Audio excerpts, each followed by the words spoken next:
Okay, well, welcome everybody to Solar Noon Tuesday. My name's Jay Warmke with Solar PV Training. And if you're not familiar with this format, I'll just tell you how we break this thing down. The format is we get a group of people who join in live from all over the world, and we just have a discussion for an hour or so about solar. It gives some of us who are very into solar an opportunity to geek out a little bit. So we break it into three sections. The first section will talk about what's happening in the world of solar in the news for the last week or so. And then we'll talk about whatever webinars are coming up, conferences that are coming up within the near future. And then we go into a topic of discussion that I find interesting. Hopefully, you'll find it interesting. This week, we'll be talking about virtual power plants. And if you're not familiar with that topic, you're going to get a little bit more familiar, but I think it's going to have something that will deeply impact not only the industry, but our society in general. So we'll jump into that. But first, we'll go ahead and jump into the news for the week of February 15th, 2026. So the Department of Energy's Office of Clean Energy has lost the staff required to properly oversee the $27 billion in funded energy projects, according to a new assessment by the GAO, the Governmental Accounting Office. The loss of capacity is due to the Trump administration's deep cuts to the agency's federal workforce. The Office of Clean Energy lost more than 80% of its staff in 2025, including every single person who is hired to independently assess and monitor the costs of big government-funded projects. Now, over the course of the year, the agency canceled about 35 of the projects, which represents about a third of the funds that had been allocated. However, the GAO found that the agency still had not actually pulled the funding for any of the projects, and it remains unclear what's going to happen with that money that had already been allocated. It doesn't just go back to the general coffers. So in summary, even though the DOE canceled about a third of the federally funded renewable energy projects, this action may not actually save the government any money, and they don't have the staff to monitor or administer the remaining projects that are still funded. In recent years, the time to connect a data center to the power grid has grown significantly, sometimes taking as much as 5 years before the project is even reviewed. In response, many data center developers are choosing to build their own power plants or avoid the grid altogether, and perhaps connect their data center to the grid at a later date. Clearview Capital, a finance company that specializes in leasing clean energy systems, last week released a report in which they identified 46 data centers with a combined capacity of 56 gigawatts that plan to build their own power behind the meter. That's basically on the customer side of the meter connection to the grid. That represents roughly 30% of all planned data center capacity within the United States. And in the last 12 months, the behind the meter trend has gathered momentum. Of the 46 projects indicated in the report, 90% were announced in 2025. So how are they planning to power these centers? Well, at the moment, the fuel of choice appears to be natural gas, but not traditional natural gas turbines, because there's a supply side constraint on those of about 5 to 7 years. So according to Clearview, data center developers are using, in quotes, anything they can get their hands on, including mobile gas generators that are strapped to the back of semi trucks. All right, that's planning. All right, as load demand soars, putting pressure on the existing electrical grid, the new demand will be met primarily by increased solar generation, according to the Energy Information Administration, or EIA's latest short-term energy outlook report that was released last week. EIA expects solar, the fastest growing source of electricity generation in the United States, to be the main source meeting this demand growth, We expect a 17% increase in solar generation in 2026 and an additional 23% increase in 2027, with wind generation increases of 6 and 7% respectively over those years, according to the EIA projections. And FERC, the Federal Energy Regulatory Commission, I believe, their latest energy infrastructure update, reflecting additions from January to November of last year, found that new solar additions totaled 25.4 gigawatts, while new natural gas totaled around 4 gigawatts and new wind around 5.5 gigawatts. Now, according to EIA, almost 70 gigawatts of new solar generating capacity are already scheduled to come online in 2026 and 2027, which represents a 49% increase in U.S. solar operating capacity compared to the end of 2025. Now, it should be noted that all of these numbers are basically utility scale solar. They do not take into account any rooftop solar that might be installed on residential or commercial systems. And while the EIA suggests 2026 will be a banner year for solar, the nonpartisan think tank E2 reported that 2025 was a year of lost investments, lost jobs, lost manufacturing capacity across the U.S. renewable energy industry. In a recent report, E2 noted that last year, over 38,000 manufacturing jobs were eliminated throughout the renewable energy industry. Additionally, the manufacturing sector saw $30.2 billion in losses, and investments were canceled at a rate triple those that were announced. The EV and battery businesses canceled more than $42 billion in projects, which counted for more cancellations than any other sector within the industry. And while the solar workforce remained steady, a total of 61 large federally supported projects were canceled, closed, or downsized during the year, which represented about $34.8 billion worth of cancellations. And they didn't really go into why, but pretty clear all of these had to do with the sunsetting of renewable energy incentives that were out there, and basically a change in the federal administration's direction, let's say, by canceling a lot of things that were already on the books and saying that previously arrangements were null and void. Solar developer Open Roads Renewables plans to invest roughly $98 million in a 94 megawatt crossroads solar grazing center, which would use land in 3 townships in Morrow County, which is located about an hour north of Columbus, Ohio. A public hearing was held last month before the Ohio Power Siting Board, and this is the state central authority for energy permitting. The project must also undergo a review by various townships affected by the development. And while the Power Siting Board's staff had initially deemed this Crossroads Solar project as within the public interest, which is their bureaucratic speak for basically, we're going to approve this project, it later changed its mind, citing township lawyers' claims that there was overwhelming local opposition to the project. However, a review of the public comments filed with the Power Siting Board found that at least 34 instances in which people apparently gave false names or lied about being local residents. Dozens were submitted anonymously.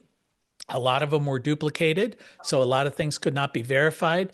Of all of the comments that could be verified, it turned out that 78% of those were in favor of the project. All of the anonymous or false reports were all against the project. There is some discussion within the media saying, okay, even though they all know that these comments were false or fabricated, they're still very likely they're going to reject the project, claiming there's overwhelming opposition. But they will not make that announcement until March 19th. And that's the news from the solar industry for this week. Does anybody have anything they would like to add? Things that are happening, or it's something that came across your desk that you want to add to the mix? All right. hearing nothing. Let me see. I'll go ahead and do the events for the week here. So there's a webinar coming up, or no, sorry, a conference, February 18th and 19th in San Diego, Intersolar. So probably if you're not already there or have tickets, you're probably going to miss it. There's a webinar, the Workforce Alliance from IREC, 2 p.m. on February 18th. This is more of a working session. And if you're interested in having input into their report, they do an annual report about the workforce within the solar industry. It's a good opportunity to put your input into that.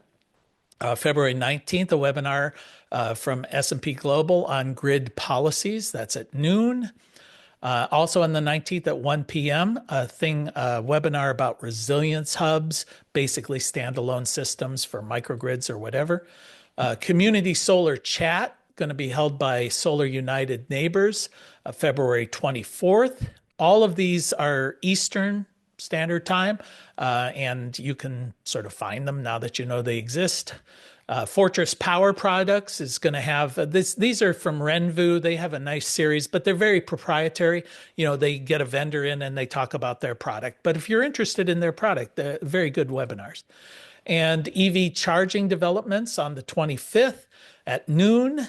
And that's one I think I signed up for. So just seeing what's happening in the world of EV charging. As I've said before in some of these sessions, I really feel like 2026 is going to be the year of bidirectional charging, when bidirectional charging becomes a reality, when we start to see the ability to not only charge our vehicle, but then to discharge the battery and use it in our home or our business and the grid at large. March 12th, CPS inverters. This is another sort of proprietary webinar coming up. And then our shameless plug, where we do have online courses. We're going to have some face-to-face courses coming up. We have one starting in about a week where you can get certification, solar certification. So it's a hybrid where we do 6 weeks and then we get together. We do 6 weeks online with weekly Zoom calls, and then we get together for 2 days where you do the hands-on and then take the certification exam. So if you're wanting to find that information, just look at solarpvtraining.com. And that is all of the events that came across my desk here. So does anybody have anything they would like to add to that mix at this moment? Give you just an option there. And hearing none, Annie, you had a... Yeah, we'll get Al in a second. But Annie, did you want to give our little plug that I asked you to do? Okay, so well, thank you all for being here. You're our new best friends and our old best friends, and we're in the process of putting together a marketing strategy with a team of people, and we need you because you have some stories, you have some great comments, and we need your testimonials. And you can tell us in a sentence or two or a paragraph, whatever. We can extrapolate if we need to shorten it. Just what is it? What's your reason for being here? Why do you want to do this with Jay? What do you think about Jay as somebody as the rock star of solar news? So if you can do that for us in the chat, that would be great. If you're on YouTube, you can go to the comments. And if you don't have time to do it, or you don't want to busy yourself right now while you're listening, you can send something to Jay at solarpvtraining.com.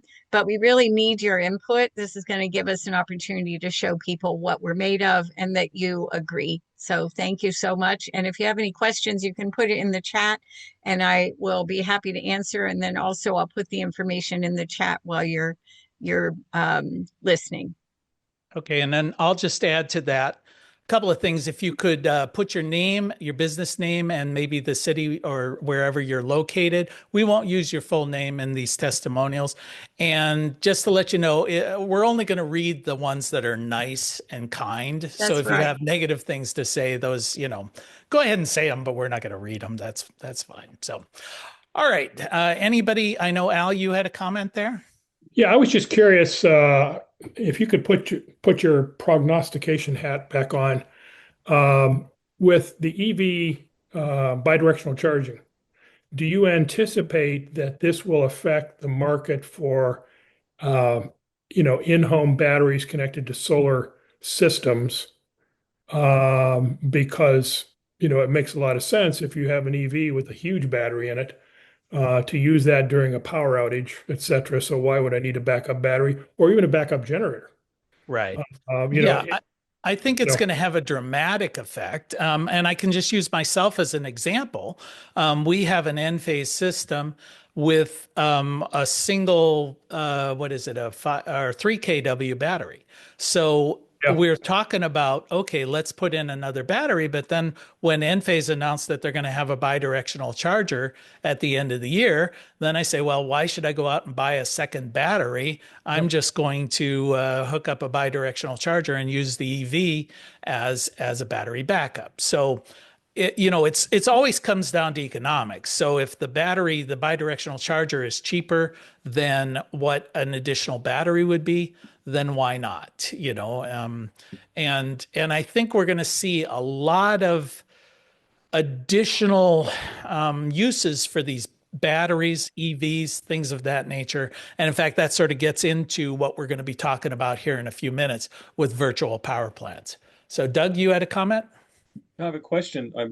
I hope you're right Uh-huh. on 2026. What are you seeing that's going to that gives you hope for this year? Oh, okay, yeah, and I can hear in your voice the skepticism, which is No, is like no, it's like no. I'm Lucy looking at pulling the replacing my football. Chevy Volt with something, and I'd like Oh, to have bidirectional. So no, yeah, it's hope. It's yeah. anticipation. Yeah, well, it feels like, Lucy pulling the ball away when Charlie Brown tries to kick it. We've been said 2024 is the year of bidirectional, 2025, 2026, but it feels like a lot of the planets are lining up now where the standardization protocols have been adopted and are approved. So the automobile vehicle manufacturers can operate under a standard for bidirectional charging. It feels like, well, they settled the whole universal port for charging. That was settled last year or the year before. So physically, you've got universality. Now, software wise, there's a protocol that can be followed. There's standards in place, and manufacturers are announcing products.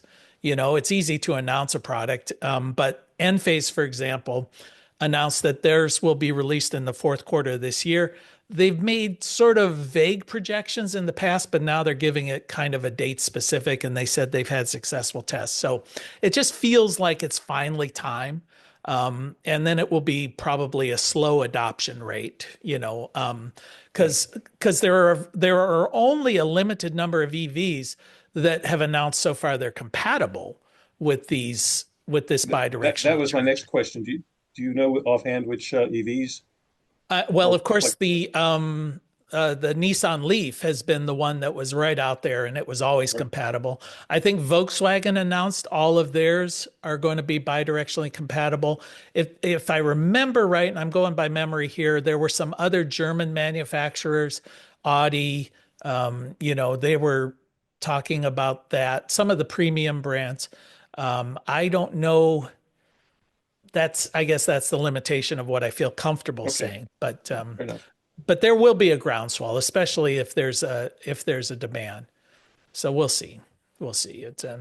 But I think the first adoption thing, you're going to see a lot of proprietary systems, and so for instance, Enphase might announce we're compatible with these manufacturers, but you buy an Enphase system and it's an Enphase bidirectional charger and Enphase batteries and all of that.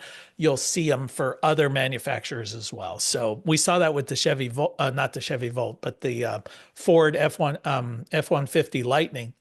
That had its own bidirectional charger. It was manufactured, Hmm. cost you an extra $8,000. So it wasn't Yeah, wasn't a great value, but we'll see. Anybody else have any comments or Yeah, questions? Jay, before well, while you're on the topic EV charging, probably you could do some check for me, but find out what you understand about this new flash charging technology is about. The flash charging, like the very rapid charging? Yes, correct. Yeah, I know that BYD had announced a super fast charging system, and I don't have a specific response to a specific item, but I'll tell you the concept behind the technology is these lithium ion batteries charge in two stages. They have constant current and then constant voltage. And basically what that means is if you dump full current into the battery, you can get to about 80% state of charge very, very quickly. And then the final 20% of charge takes a long time. So I think most of these flash chargings are saying, okay, we're only going to deal with that first 80%, and we'll get you 80% charged in about 5 minutes or 10 minutes, which is still a significant range with many of these vehicles. If you've got a 300-mile range, then you're talking about 240 miles of range in 5 or 10 minutes, which is about the same amount of time as filling up your gas tank with petrol. So, but if you needed it to get to 100%, then it's a 12-hour process or whatever. Those are the fast charging. And I think if you're really talking about true fast charging, it's going to have to be a level 3 charger. It's not a home-based kind of charging system. It's going to be one of those 600-volt DC fast charging units that you would get at a station of some sort. So does that sort of address it, or am I dancing around it? No, I think you addressed it. It's something worth looking at in Trinidad for electric buses in terms of a solution for charging. Yeah, for a vehicle that big, for sure. And I used to worry, I wondered how they were going to address the issue. Let's say that you run a small grocery store or 7-Eleven type thing, and you've got 1 or 2 gas pumps, and then you decide, I want to put in a couple of charging stations. Well, one of the issues was demand charges for commercial. So if you had one person charge just one time during a month, your demand charges, because you get demand charges based on the 15-minute increment where the most power is being drawn, all of a sudden your bill might double just because one person charged one time. So how are you going to deal with that? And what I've seen some of the utilities dealing is basically those chargers are on their own meter. They get a special rate from the utility, and it's a separate connection. So it's not added into your overall, which affects the rest of your electric bill. It's like an EV charging rate on an EV charging meter connected to the utility. So that's just as an aside of at least something I've heard. Okay. All right. Any other questions there or any comments before we jump into the topic du jour? Let me see. I'm trying to pull up my screen. Okay, there we are. Okay, so let's go ahead and jump into the deep dive. And if you have a comment, just shout it out. So the topic I just thought would be interesting, and we're sort of dancing around a little bit with the batteries, is virtual power plants, VPPs. And you're going to hear this a lot, this terminology. And like every industry, solar is really bad about throwing out these acronyms, just assuming that everybody knows what you're talking about. And oftentimes you don't. So if you hear the term VPP, virtual power plant, so let's just take a dive into that and find out what I mean by that. But before I get into that, I want to remind everybody that all of these sessions have been approved by ETA, the Electronic Technicians Association, speaking of acronyms, for continuing education credit. So 30 minutes. If you're certified by ETA, either in photovoltaics or electronics or fiber optics or something like that, you can get credit for this as part of your renewal process as a CEU. 30 minutes. You can get that certificate of completion if you just go to our solar PV training website and find the session under Solar Noon Tuesday and click on the certificate and you can get one. There you go. So what is a VPP? Why are we talking about it? And I will encourage everybody who's online at the moment, if you have a comment or a question, just chime in. And if you could turn on your video or your visual, that would be helpful. If you don't have it, of course, we understand. But I've had some sessions here and we've discussed it ad nauseum The concern that we're facing where the grid is definitely under significant pressure in a way that it hasn't been, at least in the last 25 years. And there's a lot of reasons for this. And a couple of those reasons, and I just wanted to point out too, I used AI, and AI is one of the reasons why the grid is under pressure, but I used it to create this slide. I just went into the AI generation thing and said, hey, give me a slide that demonstrates that the grid is under pressure from excess demand loads. And I just found AI is a terrible speller, but I didn't fix this because what the heck, we'll let him misspell. But essentially what we're dealing with is a grid that's seeing significant load demand. We've heard a lot about data centers. Data centers are going to add a significant amount of load demand in a very short period of time. We've just talked about electric vehicles. Electric vehicles are shifting what has been energy demand from liquid petroleum products to electricity. So that is going to add a significant load to the grid. There is the electrification of heating sources. We've always had electrification for cooling, but now we're starting to see people shifting to heat pumps, shifting to mini splits, things of that nature. And that's adding a significant amount of load demand in a very short period of time. And much of this is because natural gas prices have risen pretty dramatically over the last couple of years. And we're seeing industry shift to electricity for a number of reasons: increased cost of natural gas, the equipment may be cheaper, better. So we're seeing industry shifting. And then we're also seeing data, Bitcoin mining, cyber mining, that's using a huge amount of electricity. Essentially, every Bitcoin represents, I think I read, $90,000 worth of electricity to generate one Bitcoin. So you're essentially in the whole world of this cyber currency, you're trading electricity you're turning it into money. So that's a big, and then climate change. Climate change causes a lot of stress on the grid.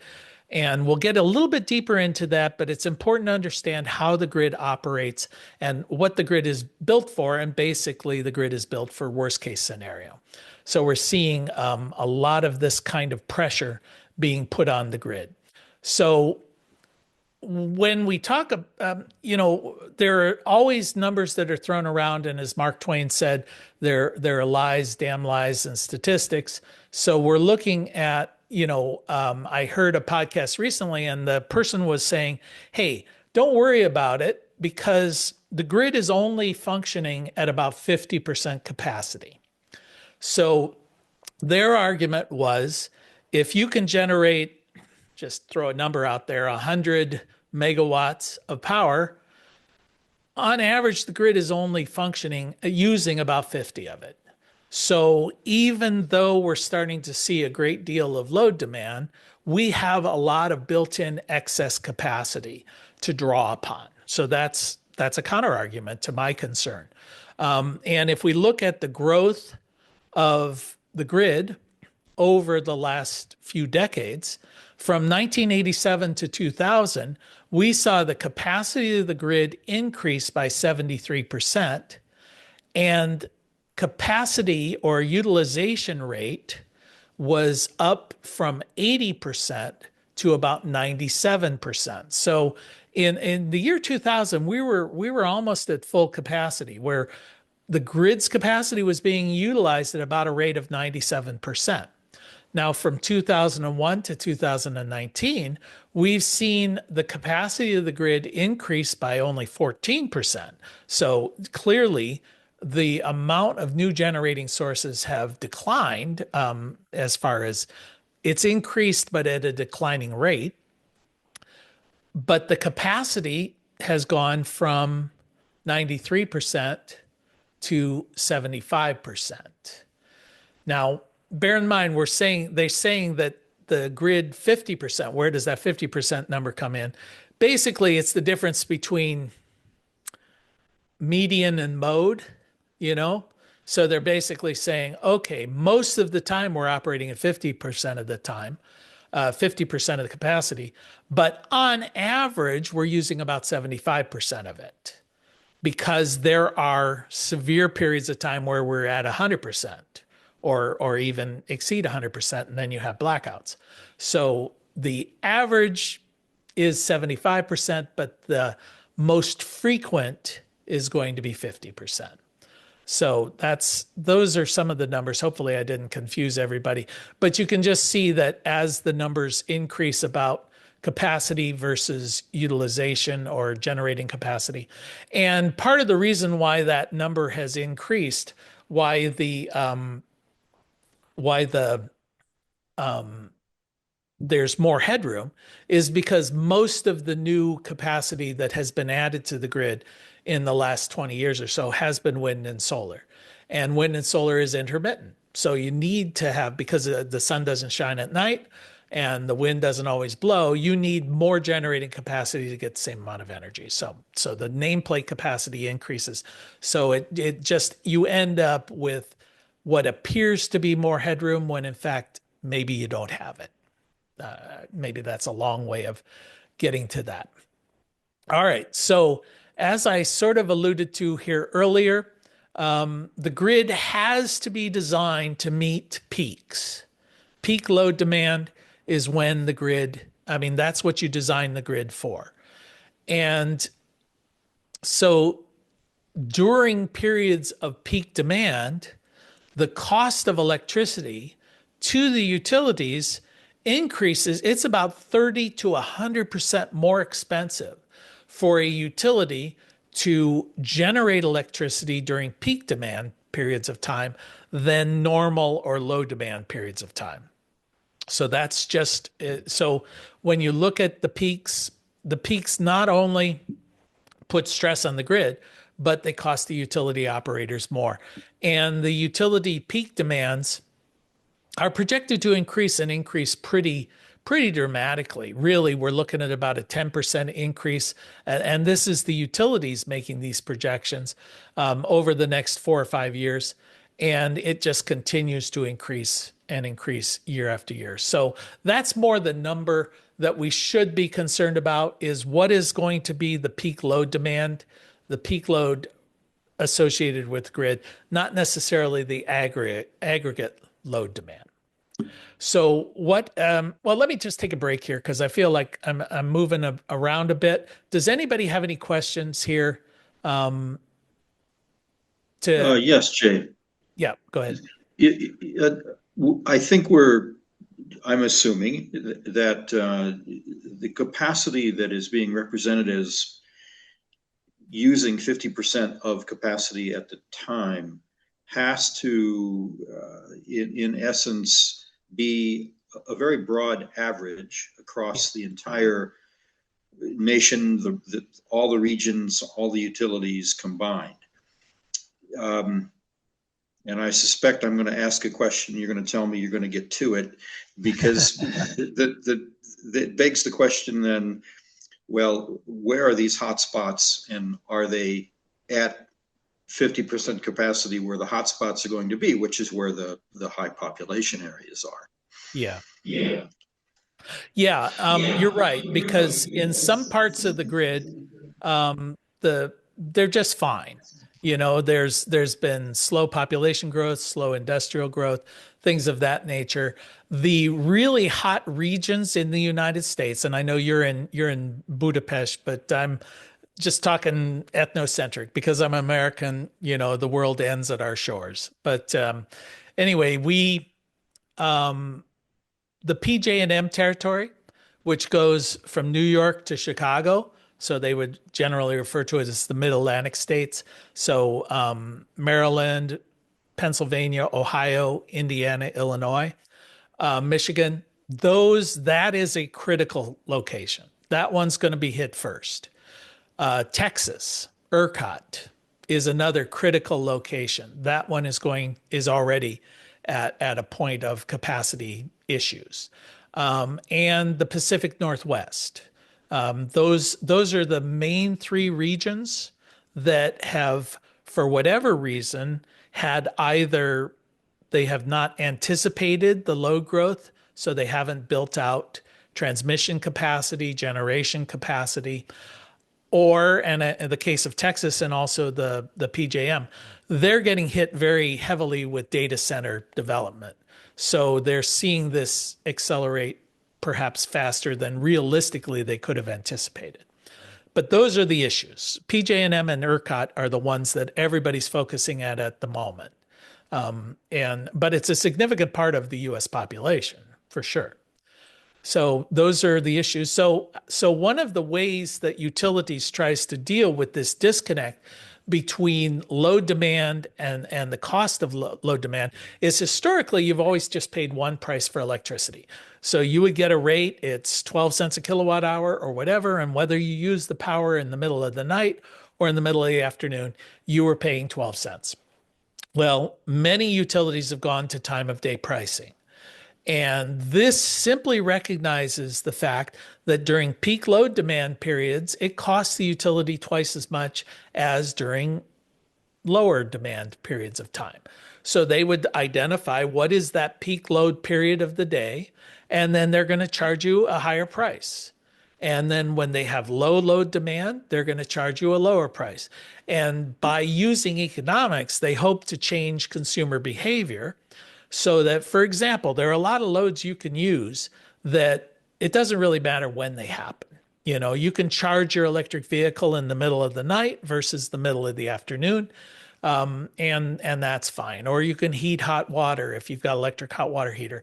Or you could run your dishwasher or you'd run your clothes dryer or whatever. Many of these things are not time dependent, and many of them can be automated.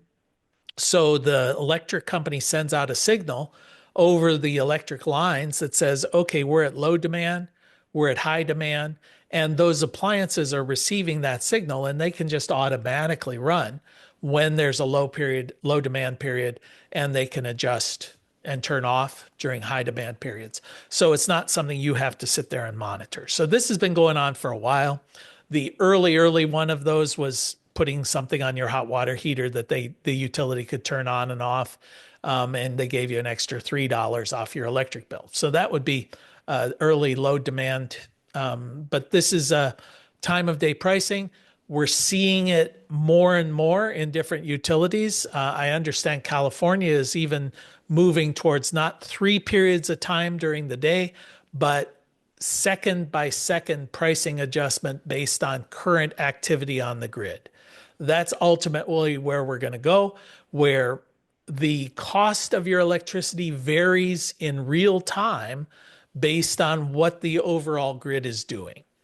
That causes a lot of problems in that how can you ever know what your electric bill is or what rate you're paying? But, you know, this is something where the utility is probably going to go, trust us. We've never led you astray before. And we're going to go, yeah, okay, whatever. So, okay, so how do the utilities try to protect themselves from this peak load demand issue? Because again, they have to make sure that they have enough power to meet these significant load events. So the first thing they do is every year they've got a base residual auction. They essentially go out there to generators and say, we want to buy capacity. And they refer to this as unforced capacity, or UCAP.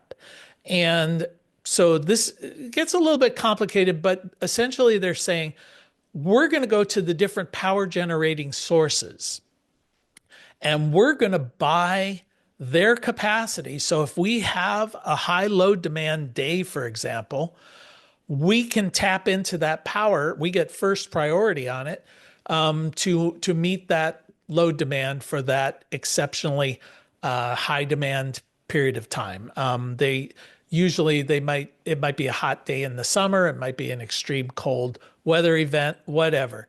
So if we look at these charts historically, what is the price? Now remember, this isn't the cost of the electricity. This is the cost for the right to have access to the electricity. So you're basically paying them an option on that electricity. So this will be over and above the cost of the electricity. And we've seen here in recent years The last 2 years, if you look at the auction here at the very end, we could go in and you'll basically see that the cost of these megawatt hour days jumped from about $50.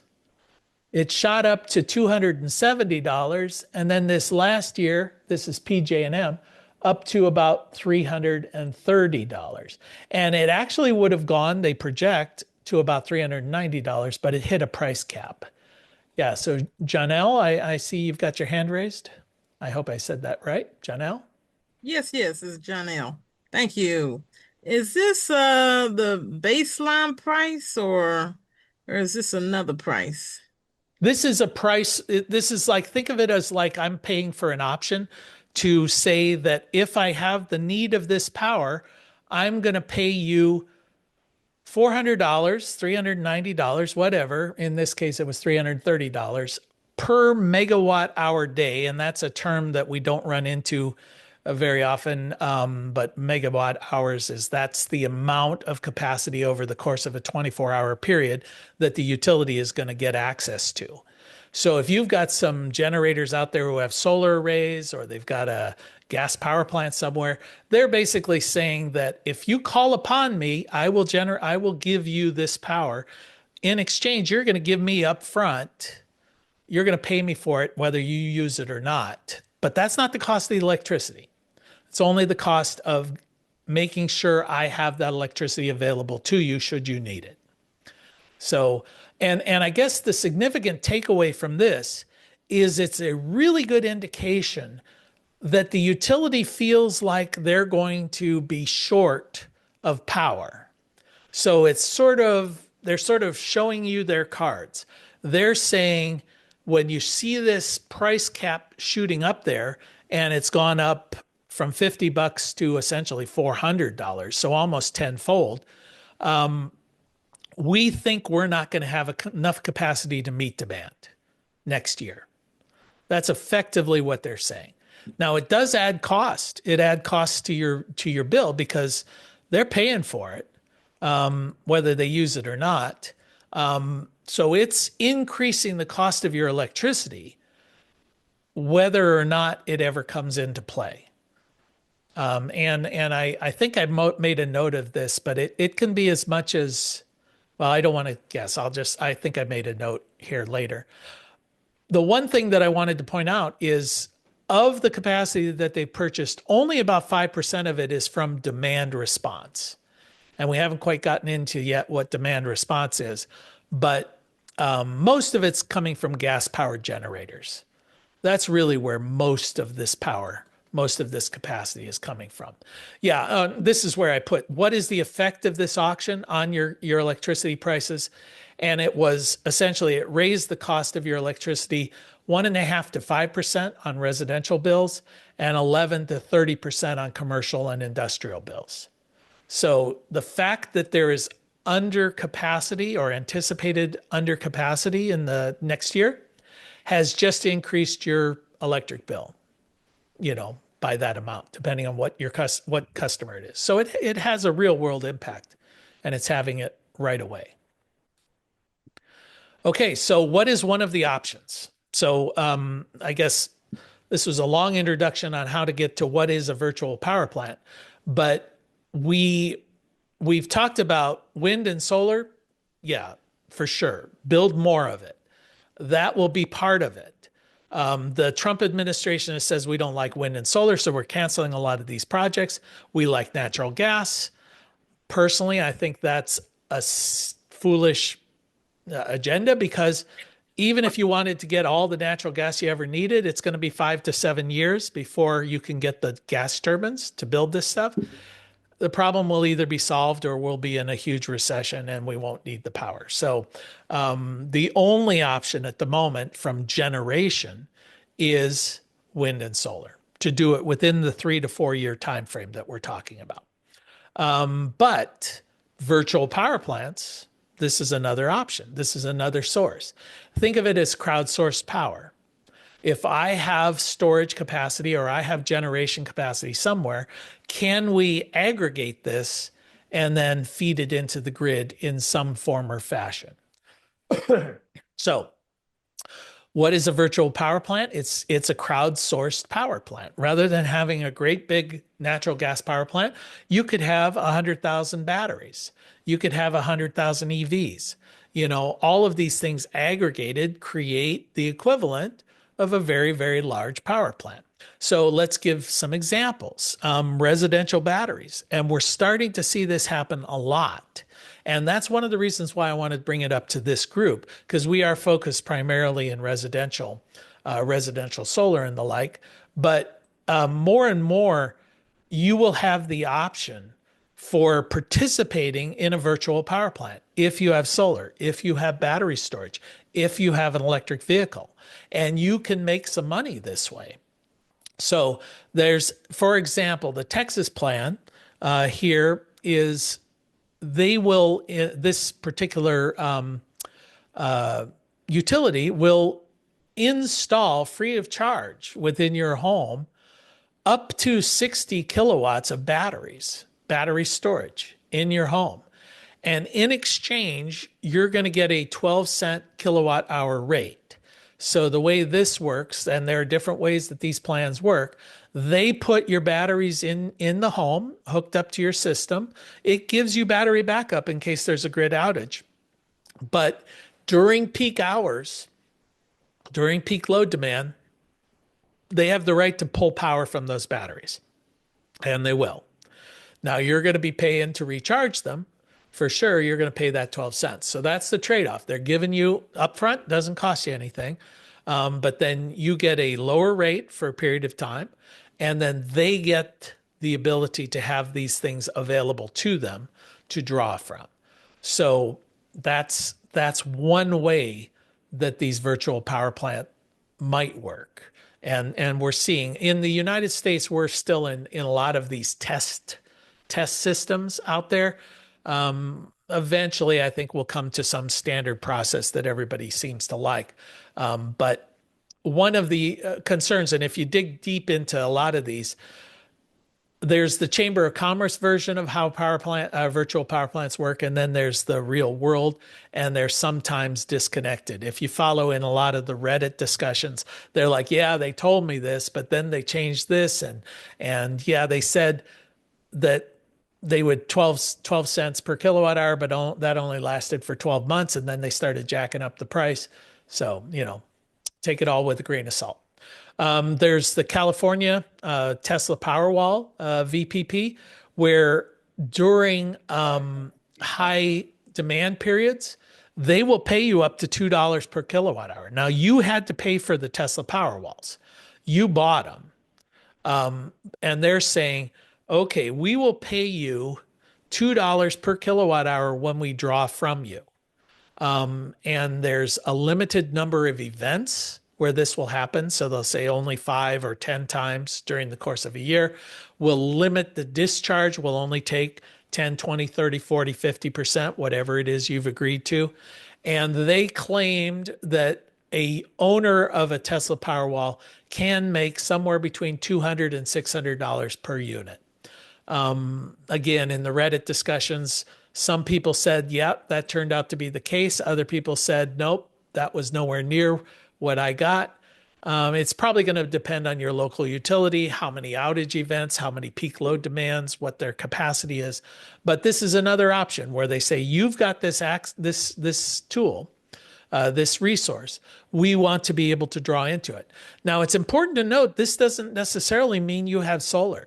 This is just a battery. That's all they're caring about. And many people, especially in California, are installing these things with no solar, just with the battery. So, and this will become more and more important or more utilized as battery technology gets cheaper and cheaper. There's another virtual power plant type format that's out there, like with smart thermostats. Essentially, we're starting to move into the world of load demand control. So one of the biggest loads in your home is heating and cooling. So if I can go in there and manipulate your heating and cooling loads in anticipation of having a peak event, then that's going to save me as a utility significant amount of money. So what they claim the process is here, and this is an example, the Arizona Public Service cool rewards program. These are all smart thermostats. So the process there is there's an event that's coming up. It's going to be super hot this afternoon or super cold, whatever.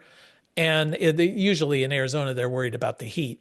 So they're going to say, okay, we're in a couple of hours, we're going to be turning down your thermostat. So essentially, it's gonna be hotter. I guess turning it up for the hot.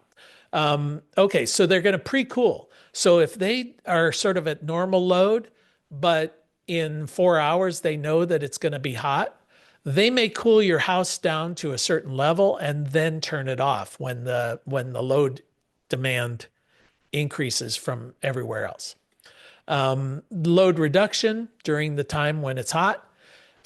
In exchange for all of this, they're going to give you a $35 credit per month on your electric bill. It's kind of all there is to it. You've got to have the smart thermostat. You've got to agree to participate in it. And they say the program allows up to 20 events lasting 2 or 3 hours per year. So that one's pretty straightforward.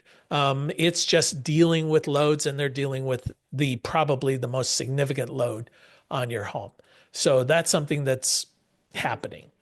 And then we get into the world of vehicles, EVs, and I think this is going to be one that's just going to be huge. But first, we have to get to some sort of protocol of bidirectional charging. So the only one I could find as an example here was Detroit Edison. They have the DTE Smart Charge process. So as I said, a true virtual power plant is going to require bidirectional charging, where they could draw from your vehicle and stop charging during these peak loads. And imagine if you've got 20 million EVs hooked into the grid, and they can draw from the combined capacity of these 20 million. Essentially, the whole grid has a battery backup. So it can be scaled to where it works for your home. It can be scaled for a business. It can be scaled for a community, but it could be scaled for the grid at large. So how does it work now under this scenario? Basically, they say, we'll only allow you to charge during off-peak periods. That's kind of a really simple process. They say, all right, during high load demand, we're just not going to let your vehicle charge. In exchange, we're going to give you $5 off your electric bill. So clearly not a huge motivator, but if you don't really care when your vehicle charges, great, $5 is $5. It does say that you can override this prohibition for charging during peak load demand. I guess they take away your $5 if you do. But that's the only EV one that I found. Then there's solar plus storage. And this is one that was known as Watts Smart in Rocky Mountain Power. And basically what they do here is they're going to give you $400 per battery that you hook up to the system, up to a $2,000 maximum. So this is sort of an upfront payment for hooking these batteries, and they have qualifying batteries and certain sizes and like, but I didn't want to get into all that.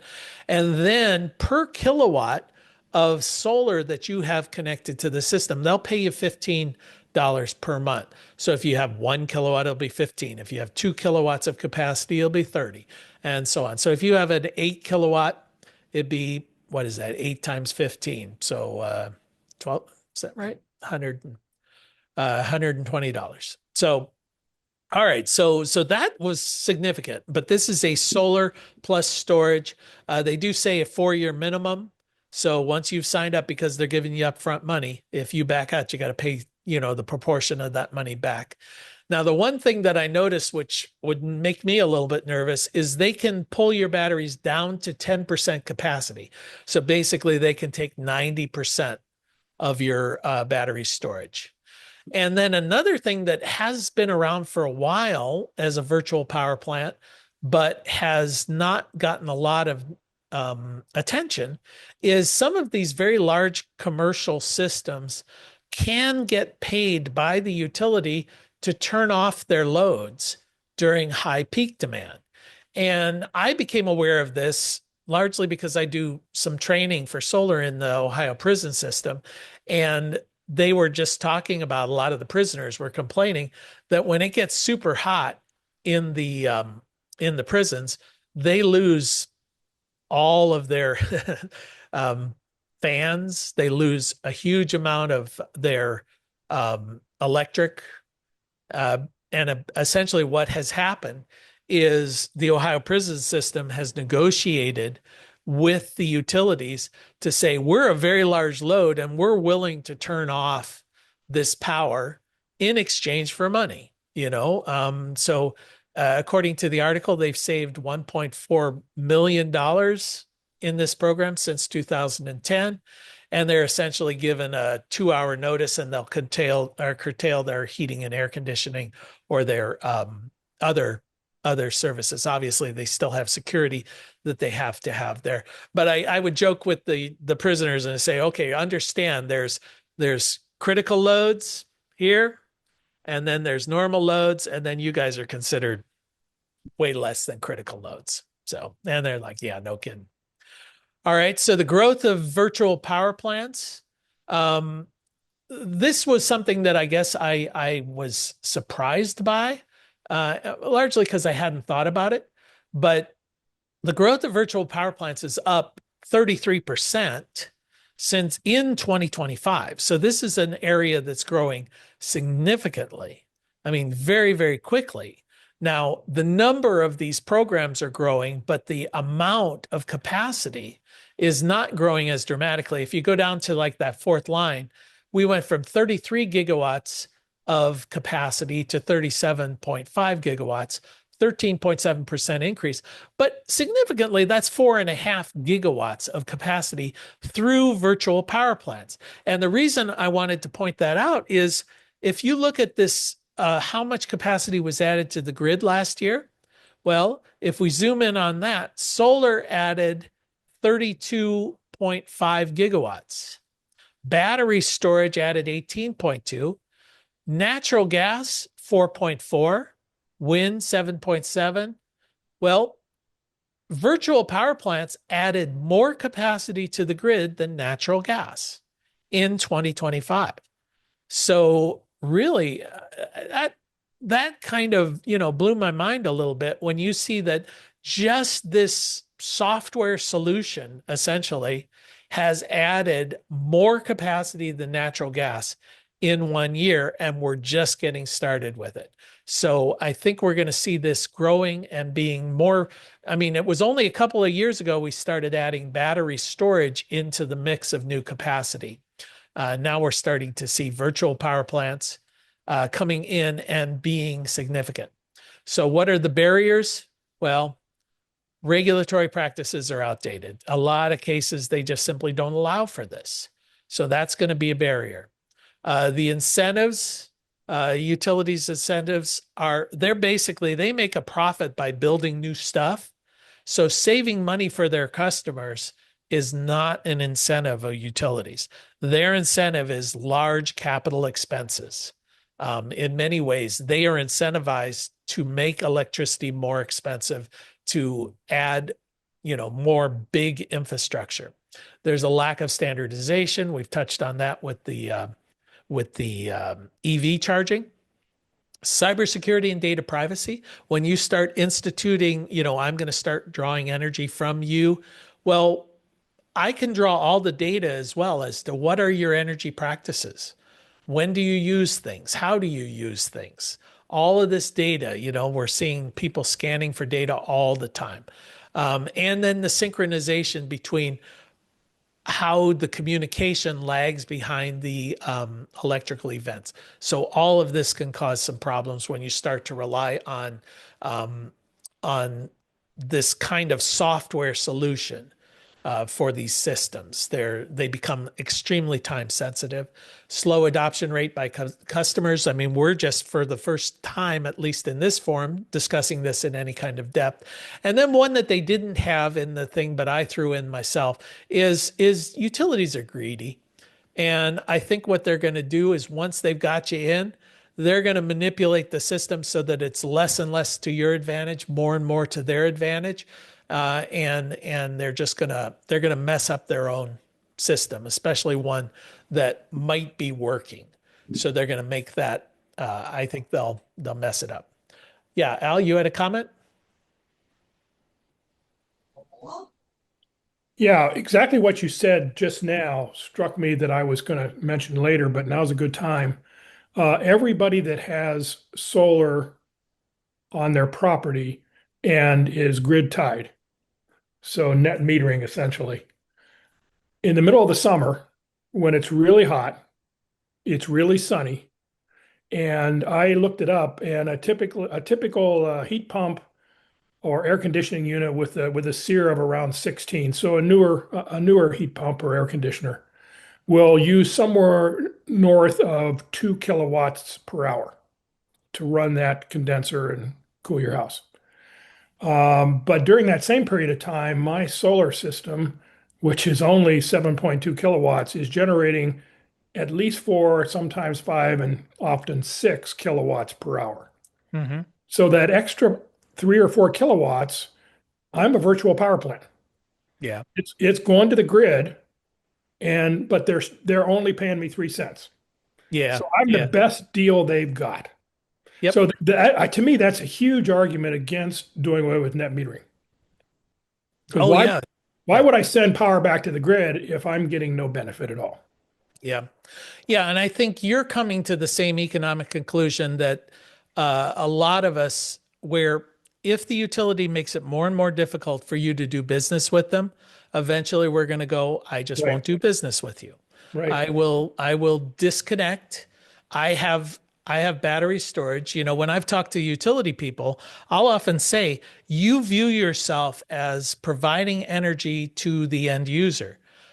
I can do that for myself. You need to change your mindset and say, I am now in the connectivity, the connected energy industry. And what services can you provide me by me being connected to other customers that I can't provide for myself? Because it turns out with technology, I am a better utility than you are. You know, I right. can provide it cheaper, I can have more reliable energy, and I don't have to put up with your nonsense. Well, my So we're, understanding, my understanding too is that the power from my house goes first to my neighbors. yes, it Probably goes to never the gets to the most, substation. right. And there's no loss of power over power lines. Like you say, Yeah. it's the ideal decentralized power generation, which is where we need to move in this country. Yeah, and that brings up another annoyance that I have with them because they'll argue, well, we'll discount the generation costs, but we still have transmission and Right. distribution costs for you when you're drawing energy. And I'd say, yeah, but you don't have it for my next door neighbor when I send my power to them. Yep. So you're double dipping. You're taking Yep. transmission and distribution from him and me, for the same bit of power. And that's annoying. Yep. Doug, I'll give you the last word, and then I think we're going to have to call it here. I would say at least triple dipping Yeah. because they are not taking any of the financial risk or the maintenance costs, the capital expenses for the installation and maintenance of the system. Yeah. The provider is doing it. So what a deal. Yep. All right. Well, with that, and I don't think you'll hear anyone disagreeing, I'll call this over. We're at the end of our hour. Hopefully this was helpful, and I'll see you guys all again next week. All right. Thanks for joining.